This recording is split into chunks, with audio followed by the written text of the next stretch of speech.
Time for us now to have our conversation tonight. Like I told you, we have the former Member of Parliament for Mukurweini and now a Nyeri senatorial aspirant to the NAK Kenya ticket, Kabando. Kabando. Thank you very much, sir, for joining us tonight. Karibu sana. Thank you for inviting us. Yeah, karibu. You know, to start us off, Mheshimiwa, I saw your tweets days before Raila Odinga named Martha Karua as running mate, and you appeared to suggest that the only guaranteed victory for Raila Odinga would be through Martha Karua, and particularly in Mount Kenya region. We've seen after the naming that this candidate has gone to several counties, actually many counties in Mount Kenya region. Do you think there has been a shift now? Thank you very much for this program and to be back to the national broadcaster.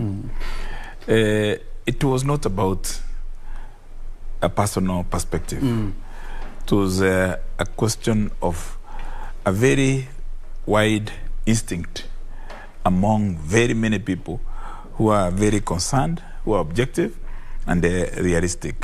That if Raila Odinga or any other candidate, but of course for those who are friendly to Raila Odinga and who would wish him to succeed, to get the strength, the goodwill to move forward and rise higher. Martha Karua was the inevitable, the indispensable choice. And since that appointment, on that very blessed morning, Monday morning, May 16th, as we said, the mountain shone and the lake freshened. The oceans got more calm. It was a very, very unique day. If I were to paraphrase the late Kijana Amalwa, who spoke just a few meters from this broadcaster here to Norfolk, receiving defectors in 2002. In different ones, that Monday was a day that would easily be defined as a day that is reserved for queens, kings, heroes, and legends. And indeed, in the last few days, barely 10 days now, the ground has not just shifted. The agenda for the nation, the discussion on the table has completely changed. Politics of decency, issues, matters of integrity, questions of non-violence, persuasion to the people, the subject of gender parity and gender equity and equality, and more importantly, the question of political trust has been brought forward and easily exemplified in Martha Karua's position as the blessed one to deputize Raila Odinga. I'm telling you, and those skeptics, those who may be doubting Thomases, may want us to say something else. But the truth of the matter, the naked truth from the north to the coast, not just here in the mountain, because we are focusing ourselves, because Mother happens to come from the foots of Mount Kenya, in the, what you call the Kirinyaga Mountain. But across the country, young girls, teenagers, the youth, females and males, the women of this country, and even people like me and others who are older, who are fearful about the future, who are uncertain about what is likely to happen. Are we likely to have a government that will be reformist, that will give hope, that will revive the optimism, that is the hope of the year 2002 when we had the Rainbow Coalition under Moi Kibaki. Now we can sit pretty, but of course work very hard, very confident that in the ticket of Martha Karua complementing Raila Odinga, there is hope on the eastern horizon. Tell me something, the dynamics involved, and I will still take you back to the mountain, because you're a leader from the mountain also, as well as a national leader.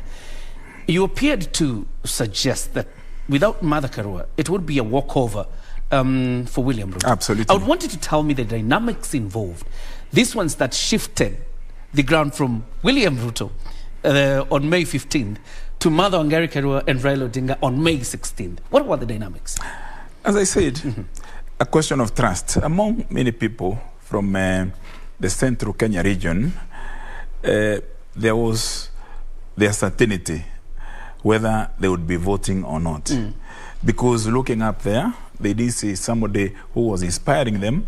And the question of integrity, as I said, integrity is very, very important.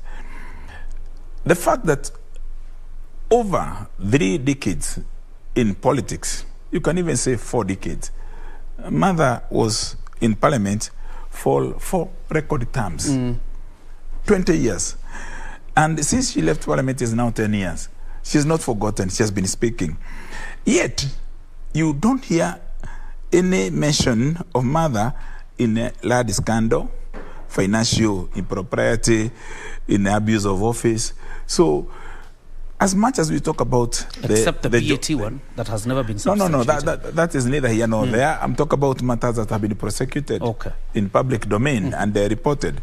There isn't any report you can get in the office of the Auditor General or in the Ethics and Anti-Corruption Commission or a case that is pending with the DPP that touches on Martha Karua. Okay. I think that's the most important point. Apart from coming from that backyard that you call Central Kenya of the Gema community, is also the national platform. And I'm telling you that why the ground has shifted.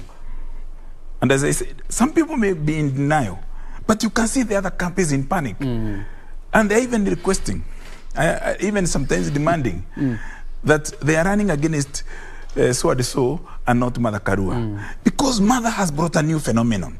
Yes, she has given a new definition. As I said, for you to be in politics, be a cabinet minister, as she was for about 8 years at Moi Kibaki, in charge of water sector, where you have had cartels in the old Khan days, and then to shepherd the struggle that she had initiated with others in early 90s or late 1980s to becoming the minister in charge of Constitution and Justice, Constitutional Affairs and Justice, and then, coordinating the programs that brought the new Constitution. That embodiment, that very symbol, that you are a person of integrity, that you cannot be compromised, that you are bold. And by the way, the fact that Martha can stand up to Daniel Moi those days, and that when things became difficult, even under Kibaki administration, she excused herself. She was never sacked. She excused herself and said, I'm countermanded, and I think this role I've been given, there are other people who are coming to interfere, rather than earn a salary of a minister and drive a government vehicle, and I'm not working. Some other people are taking my responsibilities. Martha is a new dawn that is not limited to Mount Kenya. But I can tell you, as we say, relations or game in my community come from home. Of course, the crowd has shifted cumulatively in Mount Kenya region, in the diaspora communities that hail from Mount Kenya region. But as you have just seen in one of the news items here, she was in the Somali community in the north today. The crowd has shifted among the female voters in this country. We have children. I'm a father of a young adult, and I know many others. We had the difficulties persuading them that go and register to vote because I am contesting or I know somebody who is contesting. Today, millions are enrolling. The teenagers, the early 20s, the early 30s. Don't forget the elderly women who are saying this is a new beginning. So the long and short of it is this. The question of involvement, inclusivity of women is now at the top. The issue of that, truly, you can live in a house that you never stole, like your mother does. That you can still be driving in a vehicle that you bought through a mortgage or a loan when you are in parliament and you are a member of a circle, even in your village, that can happen.